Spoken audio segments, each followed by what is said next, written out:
राधे राधे गुरुजी। हाँ। मेरा एक प्रश्न है, मैं बचपन से देखती आ रही हूँ, जो लोग नियम धर्म कर्म से मन से बहुत भक्ति करते हैं उनके जीवन में बहुत कष्ट है।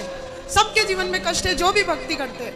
मैं भी ठाकुर जी को मानती हूँ, उनके इर्द गिर्द ही मेरे विचार रहते हैं, लेकिन इतने नियम मैं नहीं पालन कर सकती। जो थोड़ा होता है वो मैं करती हूँ, लेकिन जो ज़्यादा नियम पालन करते हैं इतना कष्ट में रहते हैं, फिर भी उनके साथ तर पर तर ब तर उल्टा होता ही जाता है। तो कहते हैं कि ये सब कर्मों का खेल है, उनके कर्म है, जैसे वो कभी कुछ पिछले जन्म में किया होगा, कभी इस जन्म में किया होगा, उनका फल है, उनका दुख। लेकिन मेरे को ये समझ नहीं आता कि जब कर्म करके फल लेना है, कर्म करके फल लेना है, तो वो भक्ति का उसमें क्या योगदान है, वही मेरे को। और जब भगवान कहते हैं कि मेरी आप भक्ति करोगे तो मैं हर चीज़ से आपको मुक्त कर दूंगा, आपके लिए जीवन आसान कर दूंगा, तो फिर कर्म का दोष कैसे लगेगा, मुझे वो समझ नहीं आता। वाह, सुंदर प्रश्न है, इसलिए ताली बजाओ। सब बैठो आप लोग, अच्छे प्रश्न पूछने चाहिए ऐसे जैसे इन्होंने पूछा। सब बैठो, पहले अगल बगल की बहनें सब बैठाओ। सुनो, इन्होंने पूछा है कि जब कर्म का ही फल भोगना है तो फिर भक्ति करने की क्या जरूरत है। सिंपल ये है, क्यों? सही है। अर्जुन भक्त थे कि नहीं? माइक ले लो, आगे पीछे की मैया बैठ जाओ। अर्जुन भक्त थे कि नहीं? थे ना। लेकिन अर्जुन को भी 12 वर्ष का वनवास जाना पड़ा। 12 साल तक जंगल में रहना कोई सरल काम तो नहीं है। 1 साल अज्ञातवास जंगल में रहना, किसी के दास दासी बन के रहना सरल काम तो नहीं है। जबकि अर्जुन जैसा भक्त कौन होगा? फिर भी उन्हें कष्ट उठाना पड़ा। भगवान राम तो स्वयं भगवान थे, 14 साल का कष्ट। माता सीता तो साक्षात लक्ष्मी थी, फिर भी दर दर की ठोकर जंगल में लकड़ियां काट काट के बच्चों का लव कुश का लालन पालन किया। इसी प्रकार अब आप कहते हैं कि जब हम भक्ति करें तो फिर कर्म ही का फल भोगना है, तो भक्ति का अर्थ क्या? बात ऐसी है बेटा कि कर्म तो अपनी जगह है, कर्म तो हमें भोगनी है, हमें भी भोगना है, आपको भी भोगना है। भक्ति सिर्फ इसलिए की जाती है, इसलिए नहीं की जाती कि भगवान हमें पैसे वाला बना दें, भगवान हमें धन धान्य से भर दें, घर में सब कुछ हो।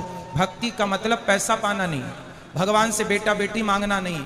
अरे भगवान की भक्ति आपको जो देगी, कोई कर्म में इतनी ताकत नहीं है कि आपको वो दे सके।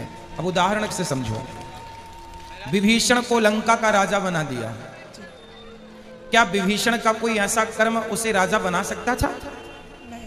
कर्म अच्छे करता था फिर भी लातें खाता था, रावण लात मार के निकालता था, उसके कर्म का भी उसे दंड मिला। पर भगवान की भक्ति जो की, उस भक्ति का भी फल, कर्मों का फल यदि मिलता है तो भक्ति का फल भी मिलता है। थोड़ा सा देर है। विभीषण को भक्ति का फल मिला। उस कोई व्यक्ति ऐसा कितना कर्म करता कि वो लंका का राजा। भगवान कर्मों के फल को नहीं देखते कि तुमने भक्ति हमारी कितनी की। जब भक्त शरण में चला जाता है तो भगवान भूल जाते हैं कि कितना बड़ा पापी और पतित है, उठा करके राज सिंहासन पर बिठा देते हैं। दूसरा सुग्रीव, सुग्रीव भी लातें खाता था भाई की, दर दर की ठोकर खाता था, उठा के बिठा दिया। तो भगवान बेटा, भगवान जो दे सकते हैं कोई नहीं। इसलिए गलती हम लोगों की है कि हम उम्मीद क्या करते हैं, हे भगवान हम तुम्हारे इतने बड़े भक्त हैं, तुमने हमें बेटा भी नहीं दिया। हे भगवान हम तुम्हारे इतने बड़े भक्त हैं, रहने को घर भी नहीं दिया। हे भगवान तुम्हारे हम इतने बड़े भक्त हैं, हमारा पति नहीं सुनता, बेटा नहीं सुनता। भगवान की भक्ति का मतलब ये नहीं कि तुम्हारा बेटा सुने, तुम्हारी बेटी सुने, तुम्हारा घर बन जाए। जो भाग्य, सुदामा ने सारी जिंदगी गरीबी देखी है, क्या सुदामा से बड़े भक्त आप और हम हैं? क्या हो सकते हैं? नहीं। लेकिन सुदामा से ज्यादा हमारी शिकायतें हैं। सुदामा की तो एक भी नहीं थी, सारी जिंदगी भीख मांगकर गुजारा किया, सारी जिंदगी भगवान की भक्ति की, और मांगने नहीं गए, 4 मुट्ठी चावल अपनी हैसियत के अनुसार देने गए। जब सारी जिंदगी उन्होंने भक्ति की और फिर भी गरीबी में रहकर शिकायत नहीं की, तब भगवान ने देखा कि भक्त पक्का है। 50 रुपए का घड़ा जो खरीदती हो ना मेरी बहन, उस घड़े को भी कुम्हार हफ्ते भर पकाता है भट्टे में, महीनों तक पकता है वो, कम से कम 10 दिन की आग तो देता होगा, तब जाके वो काले से लाल होता है। माटी पक जाती है तो लाल हो गया, अरे घड़े को भी पकने के लिए आग में उसे डालना पड़ता है। तो भगवान जब अपने भक्त को पकाएंगे तो थोड़ा तो दुखों की आग में तपाएंगे कि देखें कितना कच्चा कितना पक्का। इसलिए हर हाल में गोविंद का स्मरण करो और ये मत कहो कि हमें भगवान से कुछ चाहिए। लोग कहते हैं कि भगवान के भक्तों को दुख मिलता है। अरे जो भगवान का सच्चा भक्त हो जाएगा उसे पता ही नहीं चलेगा कि दुख क्या चीज है, उसे तो सुख ही मिलेगा। गोपियों को भगवान की याद में रोने में भी सुख था, कैसे कहें हम कि ये दुख था। इसलिए जो हो गया उनका वो दुख तो है ही नहीं। दुख तो वो लोग दुखी हैं जो कोठी बंगलों में रहकर भी जो ईश्वर को भूला पड़ा है वो सब दुखी हैं, और जो ईश्वर की शरण में है याद कर रहे हैं सब सुखी हैं। अब उस सुख को आप दुख मान रहे हैं वो अलग विषय है। इच्छाएं ज्यादा है ना बेटा आपके अंदर, इसलिए वो इच्छाएं आपको दुखी बनाती रहती। इच्छाएं छोड़ के एक बार शरण में चले जाओ, वो कभी ना पाया होगा आपने जो शरण में जाकर के प्राप्त हो जाएगा।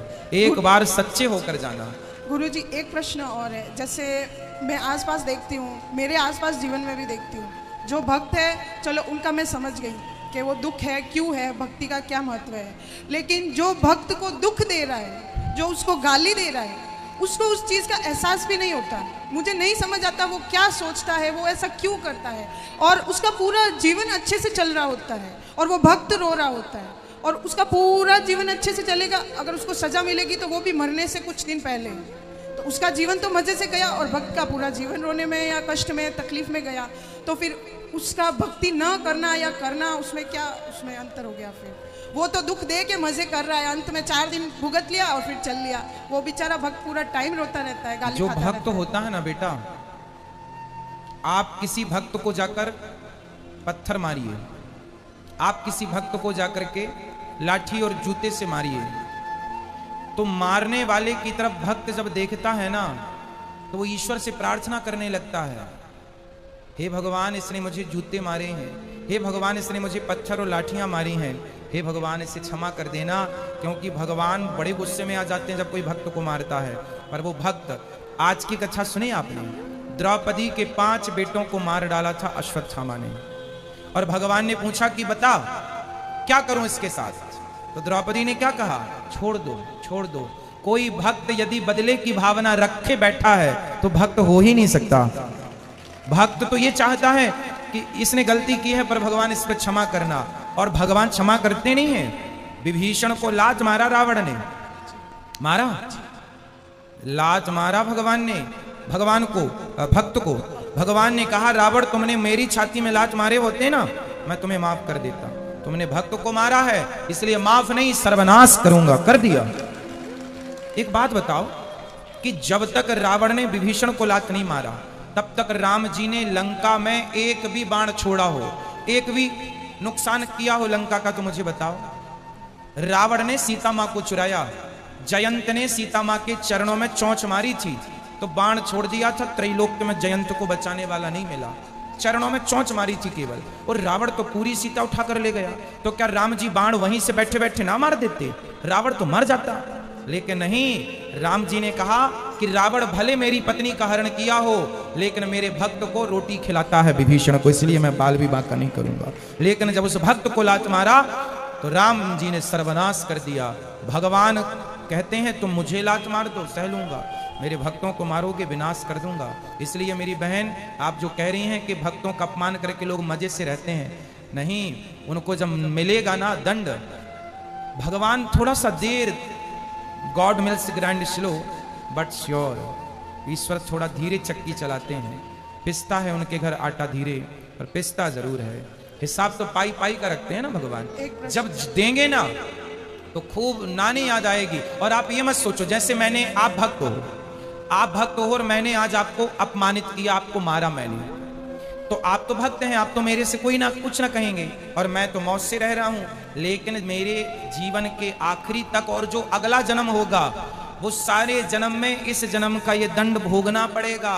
कोई अंधा है, कोई लंगड़ा है, कोई बहरा है, क्यों है? किसी जन्म का तो हिसाब चुक रहा है ये। क्यों लोग घिसट घिसट के चल रहे हैं? क्यों चप्पल पांव में ना पहन के हाथ में पहनना पड़ रहा है? ये आज का ही कर्मदंड थोड़ी है, ये किसी ना किसी जन्म का कर्मदंड ही तो भोग रहा है।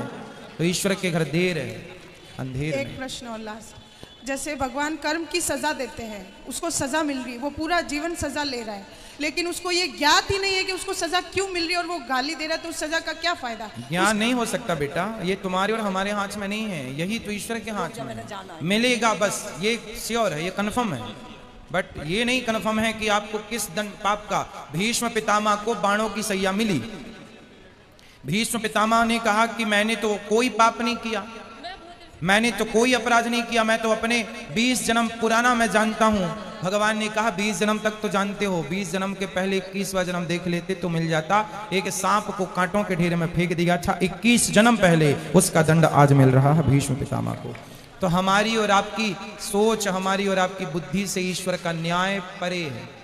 महाराज जी, जैसे मेरे जीवन में है, मेरे साथ कुछ बुरा होगा, कुछ समय के लिए बुरा लगेगा, लेकिन मैं सोचूंगी कि शायद ये मेरे कुछ कर्मों की सजा है, फिर मैं माफी भी मांगूंगी, तो क्या मुझे वो माफी मिलेगी उस भाव के साथ, उस फील के साथ? यदि हमने कोई अपराध किया हो और हम सिर्फ भगवान की शरण में चले जाएं, तो भगवान कहते हैं सन्मुख हो ही जीव मोहि जबहि, जन्म कोटि अघना सहि तबहि अघमेंस पाप।